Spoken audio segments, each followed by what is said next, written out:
Bismillahirrahmanirrahim. Al-Fatihah bilqabul adamu min kulli su'al wa rabbul ibadi wal akhir. Tabi'atan ila sya'ala wa la alanna wa la dina wa bin mushahid. Wa la alayhi mushahid wa syakhuna ma min Zubair wa syekh. وحصصنا الفاتحة إلى صنف هذا الكتاب حبيب حسن بن محمد بن حسن بن أحمد بن حسن بن سالم الكف وشيخه حبيب زين بن إبراهيم بن زين بن سميط أن الله يلي درجته في الجنة ونفعنا بهما بعلم بدر. الفاتحة. أعوذ بالله من الشيطان الرجيم. بسم الله الرحمن الرحيم. الحمد لله رب العالمين الرحمن الرحيم مالك يوم الدين. إياك نعبد وإياك نستعين اهدنا الصراط المستقيم صراط الذين أنعمت عليهم غير المغضوب عليهم ولا الضالين آمين. Bismillahirrahmanirrahim. Kita lanjut lagi di bab air yang sekarang part kelima kalau nggak salah ya. Yang panjang sekali ini air ya, kita harus sabar, begitulah para ulama menuntun kita, mengajarkan kepada kita fikih dengan begitu detail.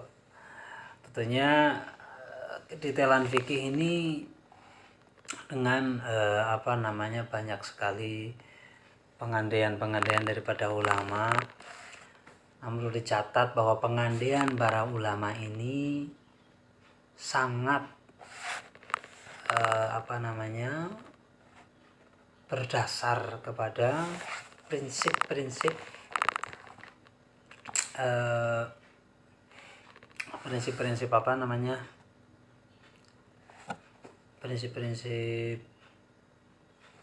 istinbat atau memahami dalil-dalil Al-Quran yang sangat khas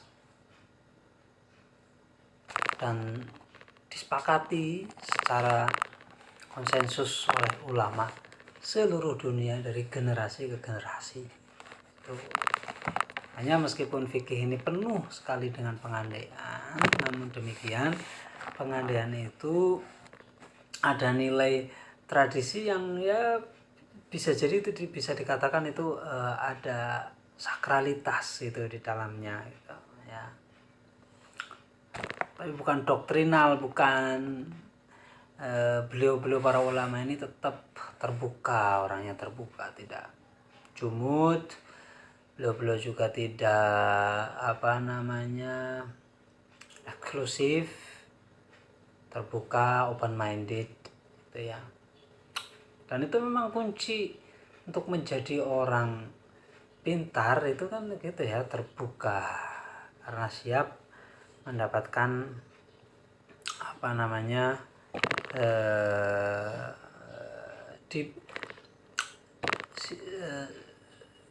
berhadapan dengan sesuatu yang berbeda dari orang lain. Itu ulama. Jadi jangan dikira karena fikih ini penuh pengandaian kemudian kita santai terhadap fikih. Enggak boleh gitu. Kita juga harus menyadari betapa para ulama ini di dalam menjelaskan fikih ini muncul dari orang-orang yang jenius, orang-orang cerdas. Baik, bismillahirrahmanirrahim. Ini pembahasan terakhir di masalah air banyak dan sedikit ya kemarin ya. Ini ada tambahan ini.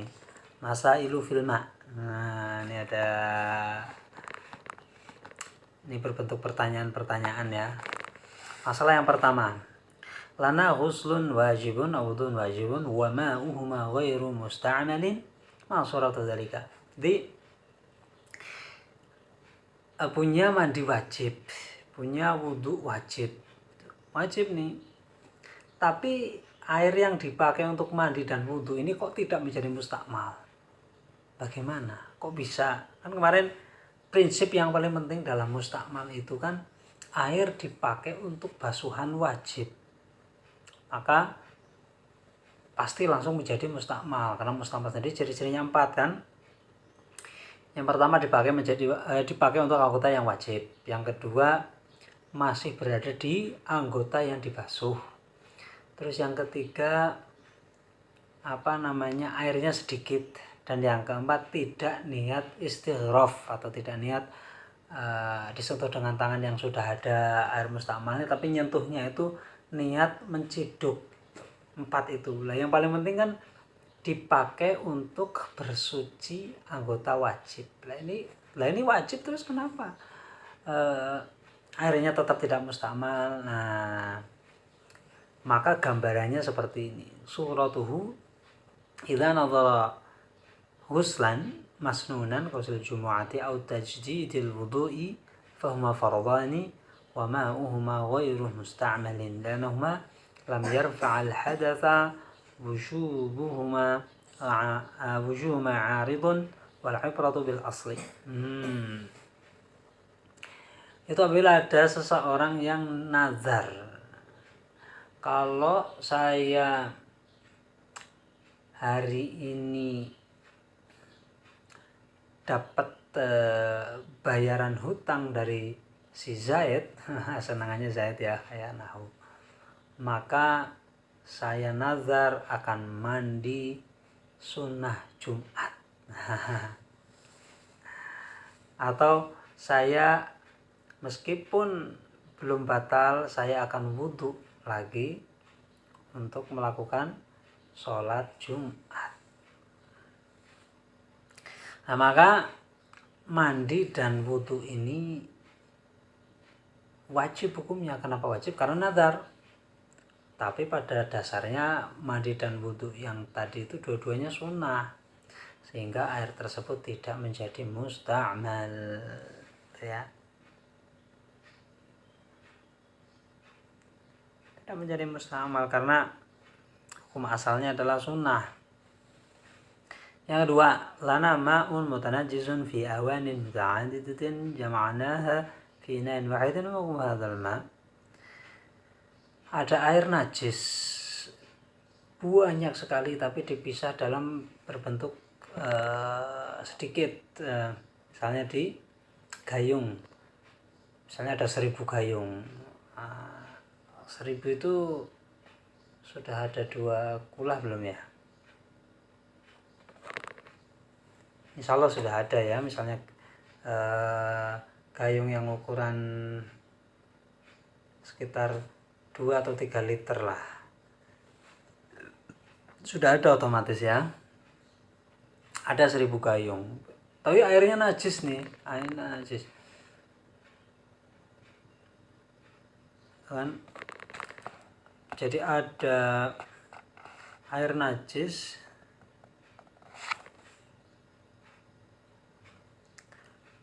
dikumpulkan di banyak ini, itu bagaimana? Nah, idza balaghal qullataini wa lam yataghayyar fa tahurun wa la dzalika.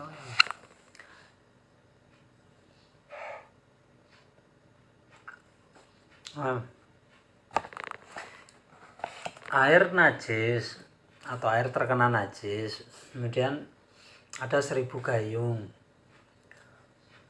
Hukumnya gimana? Nah, hukumnya kalau najisnya itu najis yang tidak berubah, maka dia apabila dikumpulkan menjadi satu menjadi suci. Nah, nanti setelah dikumpulkan jadi satu kemudian dipisah-pisah lagi, tetap suci. Itu. Jadi jadi ini kan pertanyaannya, ada air sedikit dan air tersebut najis. Air tersebut ditaruh di banyak gayung. Wah, berarti banyak ya. Sedikit di masing-masing gayung sedikit. Tapi total dari jumlah gayung itu 1000, otomatis kan banyak. Nah, hukumnya apa ya? Hukumnya seperti tadi. Kalau memang dia najisnya tidak berubah, maka jadikan satu dulu. Setelah jadi satu, langsung berubah jadi suci. Kemudian dipisah-pisah lagi, tetap suci. Gitu.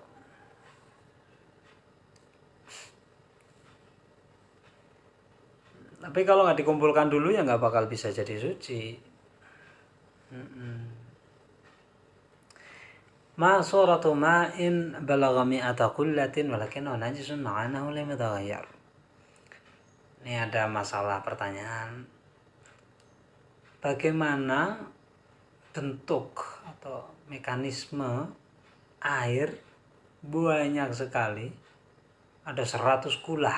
100 kula berarti ya berapa itu? 217 liter dikali 50 gitu ya. Berarti berapa? Ya 1000 liter lebih lah. Nah itu ada air 1000 liter lebih tidak berubah, artinya dia terkena najis tapi tidak berubah, tapi tetap najis. Itu bagaimana? Nah contohnya adalah dia bentuknya seperti ini. Suratu dzalika fil ma'il jari, yaitu air yang berjalan atau mengalir, bian yakuna fil majra najasatun waqifah, yaitu sungai kecil yang ada najisnya yang berhenti di satu titik. Maka air yang mengalir itu sepanjang itu mau beribu-ribu liter tetap dia najis walaupun tidak berubah. Wa kullu jariyatin aqal min qullataini, setiap aliran itu lebih kurang dari 2 kula. Anda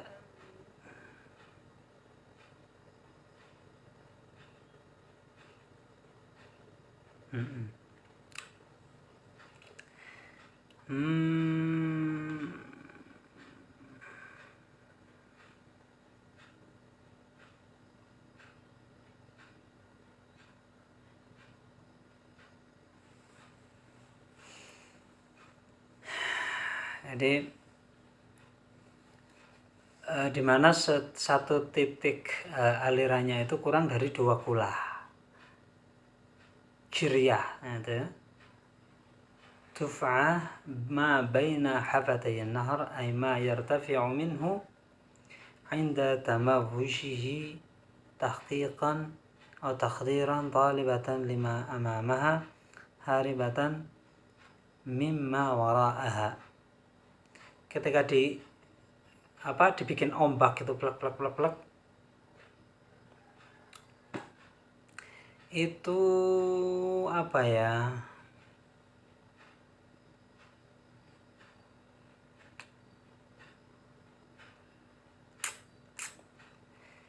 jadi antara dari tepi ke tepi ketika dikebyuk-kebyuk ombak ini, ombaknya ini ke atas berapa, ke bawah berapa, itu namanya satu tufah, satu ukuran dia itu 2 kulah atau tidak ya, sedikit atau banyak, itu diukur antara tepi dan tepi sungai. Kemudian ketika kita goyang-goyang airnya, kita ciptakan ombak, nah itu ombaknya nyampe mana, ke atas dan ke bawahnya itu. Nah segitulah kira-kira banyak dan tidaknya air. Berarti ya mungkin sekitar ya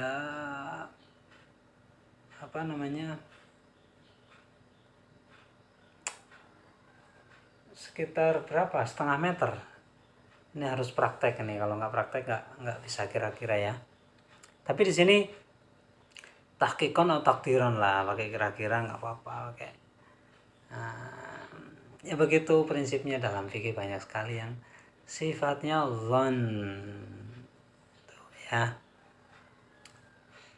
Aqal min qullatin fa hadzal ma'na juz'un min ghairi taghayyur ma dama fil majra walau balagha 100 qullatin aw 1000 qullatin hatta yujma'.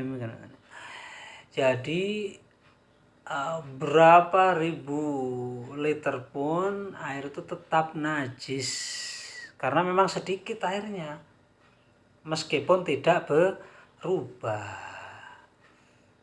Jadi sungai kecil ada najis yang berhenti di satu titik, maka semenjak dari najis itu sampai terus kemana-mana beribu-ribu liter itu tetap najis walaupun tidak berubah.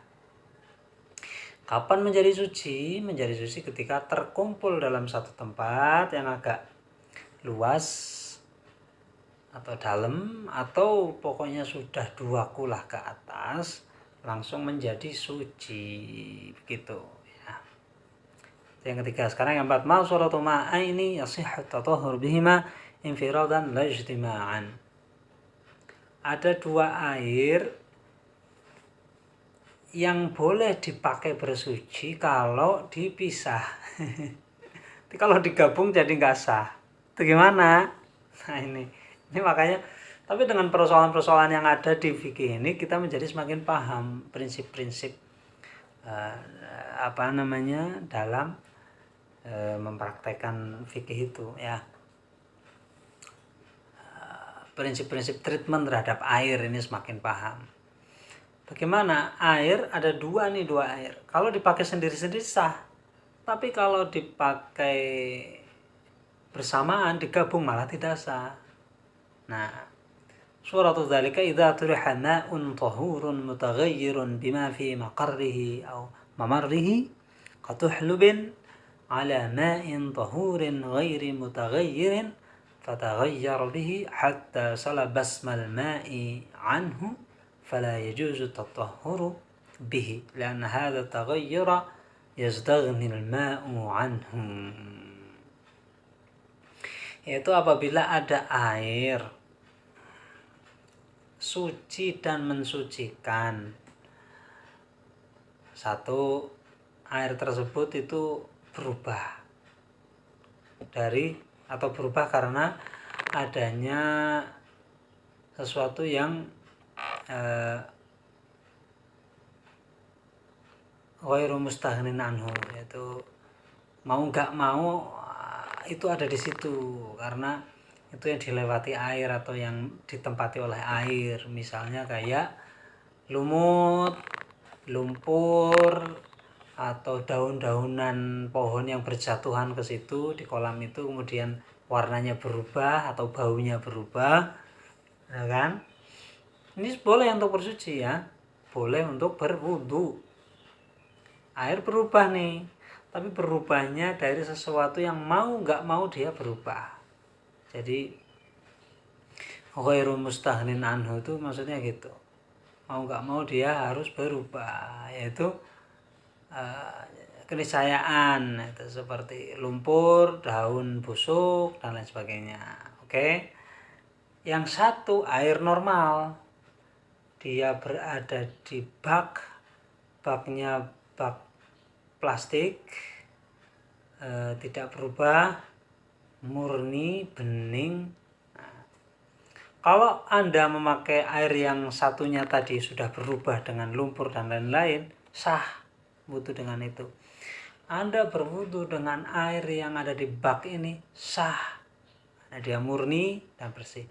Tapi kalau dicampur malah tidak sah apabila air yang satunya berubah mengikuti air yang dari bak yang kena lumpur tadi, malah tidak sah. Karena perubahan di air yang bening jernih ini dikarenakan oleh perubahan yang mustaghnin anhu, yang perubahan yang bisa dihindari gitu. Perubahan yang bisa dihindari. Ya dihindarinya gimana? Ya jangan dicampur aja udah. Tuh permasalahan. Oke. Nah, sekarang kita masuk nih at-taghayyur takdiri. Perubahan secara kira-kira atau secara takdiri. Ari wa an nahkuma binajasatil ma'i aw taharatihi taqdiran wa in kanat sifatuhu sifatil ma'i walau halatan. Ini ada 2 dua kondisi, dua situasi di mana air tersebut ini perubahannya itu memakai takdir atau memakai kira-kira. Takdir itu bukan takdir nasib, bukannya. Takdir itu kira-kira, memakai kira-kira. Jadi air ini ya, perubahan air ini kan ada perubahan karena najis dan ada perubahan karena hal suci. Sama-sama tidak bisa dipakai. Air berubah karena najis nggak bisa dipakai untuk berwudu dan juga untuk mensucikan najis. Otomatis nggak bisa dipakai, justru nanti meratakan najis kalau dipakai untuk mensucikan najis ya. Oke. Kalau air yang berubah karena hal suci tidak boleh dipakai wudu. Seperti tadi yang bak satunya dicampur dengan bak satunya yang terkena daun-daun busuk tadi. Tapi yang berubah karena hal suci ini masih bisa dipakai untuk mensucikan najis. Ya. Seperti mencuci baju dan lain sebagainya itu boleh, tapi untuk berwudu tidak boleh. Oke, sekarang yang pertama. Air terkena najis tapi tidak berubah. Ya. Air sedikit. Ini sedikit atau banyak ini? طارت دعوة معي نجاسة موافقة لهم صفات قبول منقطع الرعاية فيقدر على حسب صفات النجاسة المخالفة للماء في صفاته بأشد الصفات قال الهبل.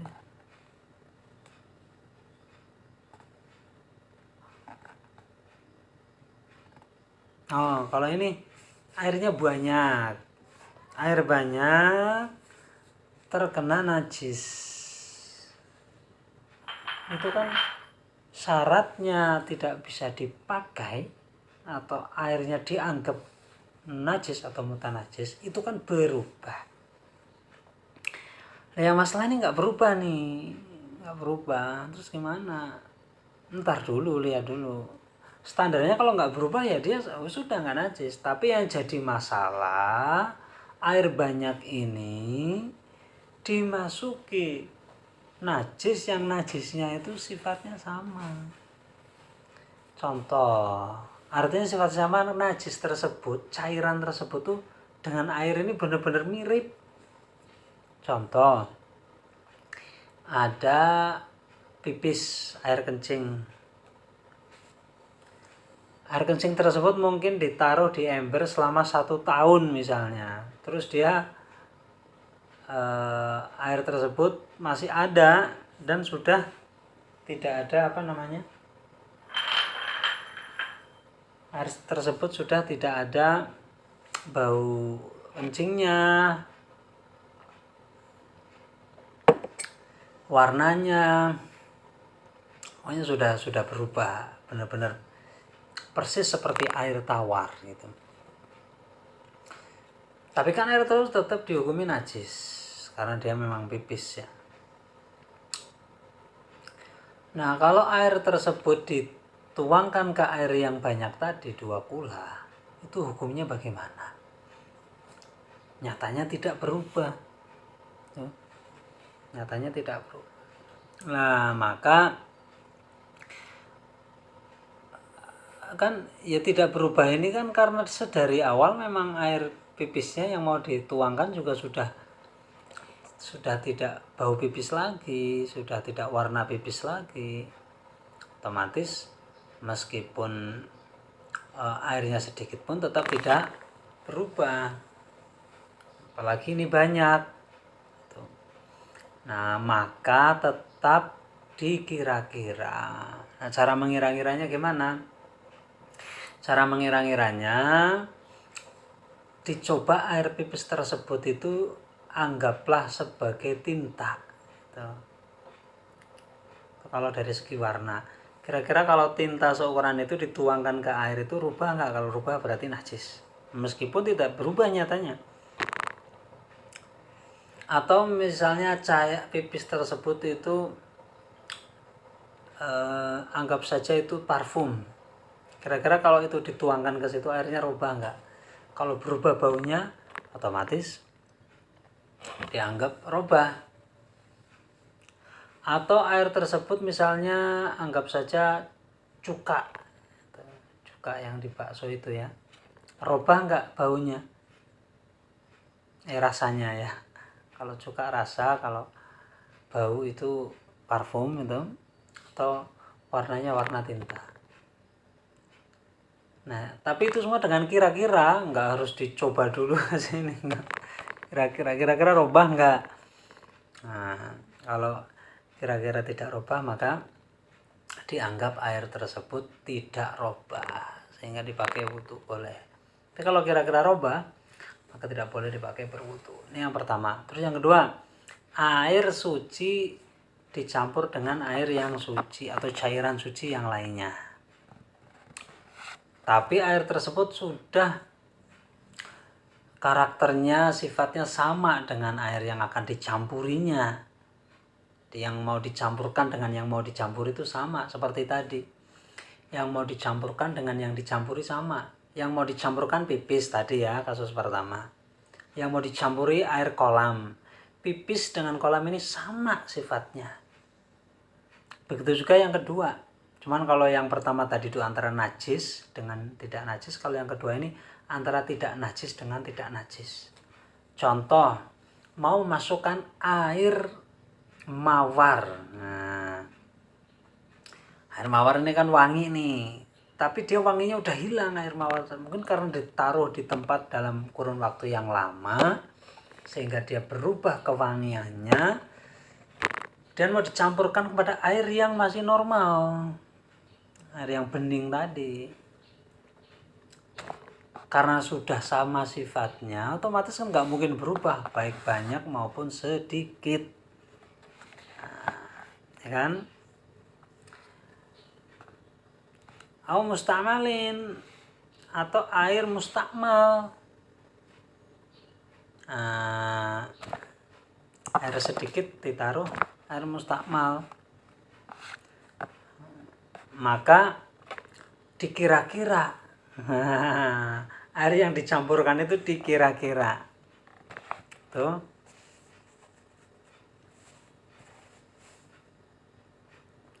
Dikira-kira dengan yang lebih ausat. Kalau tadi kan dikira-kiranya kan dengan yang lebih dahsyat. Nah, ya. Bi asyadd sifat, berarti lebih dahsyat dari pipis tadi ya. Warnanya lebih dahsyat yaitu pakai tinta itu. Tadi lo ya kasus yang pertama. Terus baunya pakai bau misik, parfum. Terus rasanya pakai rasa cuka, yang lebih dahsyat. Nah kalau yang ini yang suci, yang air suci ini tidak dengan hal yang dahsyat. Itu yang sedang itu. Misalnya dikira-kira apabila dicampur dengan air seperti jus, warnanya tuh seperti perasan jeruk. Terus warnanya seperti rasanya seperti rasa perasan anggur. Nah, terus baunya seperti bau ladzan.